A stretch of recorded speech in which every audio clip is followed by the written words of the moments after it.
एक शांत Sunday morning थी। करण अपने स्टडी टेबल पर बैठा था। सामने रखी थी एक मोटी हिस्ट्री बुक, करीब 500 पेजेस की। पन्ने पलटते ही उसने गहरी सांस ली। इतने सारे चैप्टर्स, डेट्स, वॉर्स, सब एक साथ दिमाग में घूमने लगे। उसने खुद से कहा, आज 50 पेजेस पढ़ लूंगा। लेकिन बस 10 मिनट में ही उसका ब्रेन थक गया। वो एक ही पैराग्राफ बार बार पढ़ रहा था। वर्ड्स आंखों से तो गुजर रहे थे, पर मेमोरी तक पहुंच ही नहीं रहे थे। यही होता है कॉग्निटिव ओवरलोड। जब दिमाग को एक साथ बहुत सारी इंफॉर्मेशन दे दी जाती है, तो वो सब कुछ समझने की कोशिश में खुद ही जैम हो जाता है। Too much information can silence understanding. Karan का ध्यान बार बार भटक रहा था। कभी फोन उठा लेता, कभी सीलिंग को घूरने लगता। हर बार वही लाइन फिर से पढ़नी पड़ती। वो सोचता, शायद मैं बुक्स के लिए बना ही नहीं हूं। लेकिन सच्चाई ये थी, वो कमजोर नहीं था, बस उसका माइंड ओवरलोडेड था। कुछ दिन बाद करण अपने दोस्त आरव से कैफे में मिला। आरव के हाथ में वही हिस्ट्री बुक थी, लेकिन वो रंग बिरंगे स्टिकी नोट्स, हाइलाइट्स और डूडल्स से भरी हुई थी। करण ने पूछा, तूने ये पूरी पढ़ ली? आरव मुस्कुराया, लगभग, बस थोड़ा थोड़ा रोज।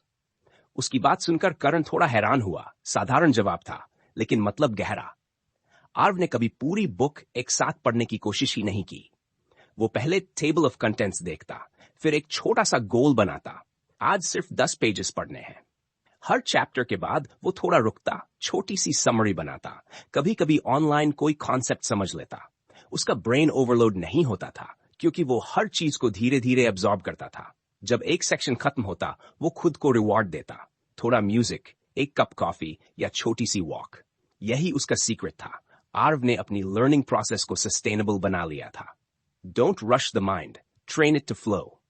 अब उसका ब्रेन थकता नहीं था, बल्कि हर नई इंफॉर्मेशन को कॉन्फिडेंटली वेलकम करता था। दोनों के पास एक ही बुक थी, लेकिन दो अलग अप्रोच।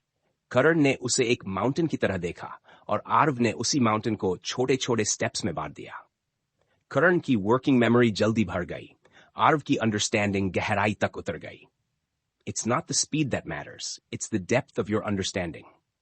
हर बार जब हम किसी बड़ी बुक को देखकर डरते हैं, तो असल में हम अपनी कॉग्निटिव लिमिट से डर रहे होते हैं। हमारा ब्रेन कमजोर नहीं होता, बस उसे सही तरीका चाहिए होता है इंफॉर्मेशन को संभालने का। यही दो स्थितियां हैं, कॉग्निटिव ओवरलोड और कॉग्निटिव फ्लो। कॉग्निटिव ओवरलोड तब होता है जब इंफॉर्मेशन इनपुट ज्यादा हो जाता है और ब्रेन एक साथ सब कुछ प्रोसेस नहीं कर पाता। रिजल्ट, थकान, भूलना और मोटिवेशन का गिरना। वहीं कॉग्निटिव फ्लो तब आता है जब जानकारी स्टेप बाय स्टेप आती है। ब्रेन को सोचने और समझने का वक्त मिलता है, और हर नया कॉन्सेप्ट पिछले से जुड़ता चला जाता है। आरव ने स्टडिंग नहीं बदली, बस अपने माइंड का रिदम समझ लिया। सीखने की असली ताकत किताब के साइज में नहीं होती, वो इस बात में होती है कि हम अपने माइंड को कैसे संभालते हैं, जल्दबाजी में या शांति से। जब इंफॉर्मेशन बहती है, तो पढ़ना बोझ नहीं, एक ब्यूटीफुल जर्नी बन जाता है।